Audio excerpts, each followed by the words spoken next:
ഇന്ത്യയും പാകിസ്ഥാനും തമ്മിൽ വെടിനിർത്തലിന് ധാരണയായി എന്ന് ഇപ്പോൾ ഇന്ത്യയുടെ ഒഫീഷ്യൽസ് വ്യക്തമാക്കിയിരിക്കുകയാണ്. ഇതിൽ നിന്ന് എന്താണ് മനസ്സിലാക്കാൻ പറ്റുന്നത്? വളരെ വളരെ ഇൻട്രസ്റ്റിംഗ് ആയിട്ടുള്ള കുറച്ച് കാര്യങ്ങൾ ഇതിലുണ്ട്. അതായത് പാകിസ്ഥാൻ 2 ദിവസത്തെ യുദ്ധത്തിൽ ഇന്ത്യയുടെ മുമ്പിൽ പരാജയപ്പെട്ടിരിക്കുകയാണ്. ഇന്ത്യയാണോ വെടിനിർത്തൽ ആവശ്യപ്പെട്ടത്? ഒരിക്കലുമല്ല. ഇന്ത്യയെ വിളിച്ചു പാകിസ്ഥാൻ, അമേരിക്കയെ വിളിച്ചു പാകിസ്ഥാൻ. അതായത് പാകിസ്ഥാന്റെ എയർ ചീഫ് മാർഷൽ, അതായത് മുൻ എയർ ചീഫ് മാർഷൽ മസൂദ് അക്തറിന്റെ ഒരു വീഡിയോ വന്നിട്ടുണ്ട് ഡോൺ മാധ്യമത്തിൽ. മസൂദ് അക്തർ എന്താ പറഞ്ഞറിയോ? എത്രയും പെട്ടെന്ന് അമേരിക്കയെ വിളിക്കണം, അമേരിക്കയോട് അപേക്ഷിക്കണം, അമേരിക്ക വിചാരിച്ചാലേ ഈ യുദ്ധം നിൽക്കുള്ളൂ, ഇല്ലെങ്കിൽ പാകിസ്ഥാനെ ഇന്ത്യ ചിഹ്ന ഭിന്നമാക്കുമെന്നാണ് ഈ എയർ ചീഫ് മാർഷൽ ആയിരുന്ന മസൂദ് അക്തർ വ്യക്തമാക്കുന്നത്. അദ്ദേഹം ഒരു കാര്യം കൂടി പറഞ്ഞു, മുൻപ് 4 തവണ ഇന്ത്യ നമ്മളെ വലിയ ആക്രമണം നടത്താൻ തയ്യാറെടുത്തത്, പദ്ധതിയിട്ടത് നിങ്ങൾ മറന്നു പോകരുത്.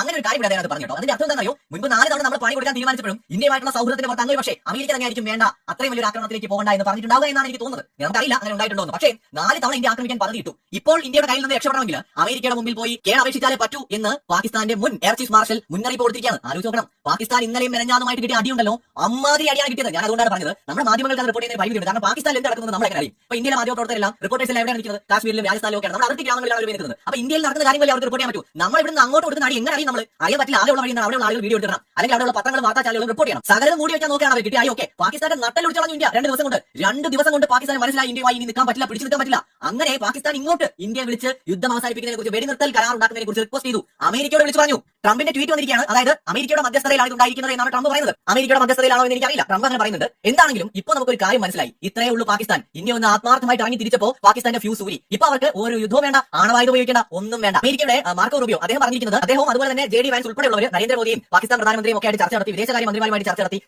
പാക് സൈനിക മേധാവിയുമായിട്ട് ചർച്ച നടത്തി, ദേശീയ സുരക്ഷാ ഉപദേഷ്ടാക്കളുമായിട്ട് ചർച്ച നടത്തി. അങ്ങനെ ചർച്ചകൾക്കൊടുവിൽ അന്തിമമായിട്ട് ഒരു തീരുമാനമെടുത്തു വെടിനിർത്തൽ കരാർ ഉണ്ടാക്കുന്നതിന് വേണ്ടിയിട്ടാണ് ഇപ്പോൾ മനസ്സിലാവുന്നത്. കഴിഞ്ഞ ദിവസം ഇന്ത്യ കൊടുത്ത തിരിച്ചടി എങ്ങനെയാണ്? പാകിസ്ഥാൻ ഇനി ഒന്നും ചെയ്യാൻ പറ്റില്ല ഇന്ത്യയോട്. നമ്മൾ മനസ്സിലാക്കണം. അവരുടെ ഡിഫൻസ് സിസ്റ്റം എല്ലാം തകർന്നു, അവരുടെ വ്യോമസേന താവളങ്ങൾ ആക്രമിച്ചു, മിലിറ്ററി ബേസുകൾ ആക്രമിച്ചു, ആയുധങ്ങൾ കിടക്കുന്ന സ്ഥലങ്ങൾ ആക്രമിച്ചു, എല്ലായിടത്തും ആക്രമണം നടന്നു. ഇനി പാകിസ്ഥാൻ വേണമെങ്കിൽ ആകെ ചെയ്യാൻ പറ്റുന്നത് ചിലപ്പോൾ ആണവായുധം ഉപയോഗിക്കാൻ കഴിഞ്ഞേക്കും, അതുണ്ടെങ്കിൽ. പക്ഷേ അത് ചെയ്താൽ അതോടെ പാകിസ്ഥാൻ തീർന്നു. ആണവായുധം കയ്യിലുണ്ട്, ഞങ്ങൾ അതെടുത്ത് ഉപയോഗിക്കും എന്ന് പറയുന്നിടത്താണ് പാകിസ്ഥാന്റെ സുരക്ഷ ഇരിക്കുന്നത്. ആ പറയുന്നിടത്താണ് സുരക്ഷ. ഏത് നിമിഷം അത് ഉപയോഗിച്ചോ അതോടെ പാകിസ്ഥാൻ തീർന്നു. ഇന്ത്യക്ക് നേരെയാണ് ഉപയോഗിക്കുന്നതെങ്കിൽ പിന്നെ പാകിസ്ഥാനെ ബാക്കി വെക്കുമോ ഇന്ത്യ? ഒരൊറ്റ കാരണം പോലെ നമുക്ക് തിരിച്ചടിച്ച് അവസാനിപ്പിക്കുന്നതിന് വേണ്ടി നമ്മുടെ കയ്യിൽ ഉണ്ടാക്കി വെച്ചിട്ടുണ്ടല്ലോ. അപ്പൊ ഞങ്ങൾ ഉപയോഗിക്കും എന്ന് പറഞ്ഞ് ഭീഷണിപ്പെടുത്തുക എന്നതാണ് പാകിസ്ഥാന്റെ സുരക്ഷാ തന്ത്രം എന്ന് നമ്മൾ മനസ്സിലാക്കണം. അത് ഒരിക്കലും ഉപയോഗിക്കില്ല. അതുള്ളത് കൊണ്ട് അവർക്ക് ഇതുപോലെ നെഗോഷിയേറ്റ് ചെയ്യാം. ആണവായുധം ഉണ്ടാക്കുന്നത് ഞങ്ങൾക്ക് വേറെ ഒരു നിവൃത്തിയുമില്ല, ട്രംപാണ്, നിങ്ങൾ ഇത് എങ്ങനെയെങ്കിലും ഒന്ന് നിർത്തി തരണം. ആ മോദിയോട് പറയും, നിങ്ങളുടെ കൂട്ടുകാരനല്ലേ ഒന്ന് പോയി പറഞ്ഞൊന്ന് നിർത്തി തരൂ, ഞങ്ങളുടെ ആകെ തീർന്നിരിക്കുകയാണ്, ഈ അവസാനം അത് ഉപയോഗിക്കാനേ പറ്റൂ, ഒരു ആണവയുദ്ധം നടത്താൻ നിങ്ങൾ ഞങ്ങളോട് പറയരുത്, അതോടെ എല്ലാം തീരും എന്നുള്ള ഒരു ഇതിലേക്ക് അവർ പോകുള്ളൂ. അതല്ലാതെ അവർക്ക് ഇന്ത്യയോട് ഫൈറ്റ് ചെയ്ത് നിൽക്കാൻ പറ്റില്ല. ഒരു പരമ്പരാഗത യുദ്ധം ഇന്ത്യയുമായി ചെയ്യാൻ തങ്ങളെ കൊണ്ട് ആവില്ല എന്ന് പാകിസ്ഥാൻ തെളിയിച്ചിരിക്കുകയാണ്. ചൈന കൊടുത്ത ആയുധങ്ങൾ രക്ഷിക്കുന്നില്ല, തുർക്കി കൊടുത്ത ഡ്രോണുകൾ രക്ഷിക്കുന്നില്ല, ഇന്ത്യയുടെ തിരിച്ചടിയെ താങ്ങാൻ പറ്റുന്നില്ല. ഇനിയും യുദ്ധം ചെയ്താൽ സമ്പൂർണ്ണമായി തകർന്നു പോകുമെന്ന് പാകിസ്ഥാൻ 2 ദിവസം കൊണ്ട് തിരിച്ചറിഞ്ഞിരിക്കുകയാണ്. ഇന്ത്യൻ ഗവൺമെന്റിനും നമ്മുടെ ധീരരായ സൈനികർക്കും 1000 സല്യൂട്ട്. വേറെ ഒന്നുമല്ല, നമ്മളൊരു വലിയ വിജയമാണ് നേടിയിരിക്കുന്നത്. പക്ഷേ എന്നിട്ടും ഇന്ത്യ ആ വിജയം അവകാശപ്പെടുന്നില്ല. അത് നമ്മൾ കാണണം. നമുക്ക് വേണമെങ്കിൽ കൊട്ടിഘോഷിക്കാം, ഇത് ഇന്ത്യയുടെ വിജയം, പാകിസ്ഥാൻ മുട്ടുകുത്തിയിരിക്കുന്നു, പരാജയപ്പെട്ടിരിക്കുന്നു. അതല്ല, നമ്മൾ അത് ചെയ്തു കഴിഞ്ഞാൽ പാകിസ്ഥാൻ ഗവൺമെന്റിന് മേൽ വീണ്ടും വലിയ പ്രഷർ വരും. അവരെ കൊണ്ട് യുദ്ധം ചെയ്യാൻ പറ്റില്ല. ഇതുപോലെ അവിടെയുള്ള വിദ്യാഭ്യാസമില്ലാത്ത മനുഷ്യന്മാർക്ക് അറിയാമോ, തീവ്രവാദികൾക്ക് അറിയാമോ, അവർ ആളെ കത്തിയാണ് ഇന്ത്യ അടിക്കുന്നത്. പട്ടാളക്കാർ അവിടെ അങ്ങോട്ടും ഇങ്ങോട്ടും നോക്കുന്നുണ്ടാവും, എന്തെടുത്ത് അടിക്കാമെന്ന്. വല്ലതും വേണ്ട അടിക്കാൻ, ഇന്ത്യ അടിക്കാനായിട്ട് പറ്റുന്ന വല്ല കയ്യിലുണ്ടോ? ആകെ ഉണ്ടായിരുന്നു വിശ്വസിച്ചിരുന്ന PL-15 എന്ന് പറയുന്ന ചൈനീസ് മിസൈൽ പോലും പൊട്ടുന്നില്ല. ഇതാണ് അവസ്ഥ. എന്നാൽ താഴെ തട്ടിയിട്ട് ജനങ്ങൾ, ഈ ഗൾഫിലേക്കുള്ള പാകിസ്ഥാനികൾ ഭയങ്കര ആഘോഷമാവും, ഞങ്ങൾ ഭയങ്കരമായിട്ട് ഇന്ത്യ ഇതൊക്കെ ചെയ്തു.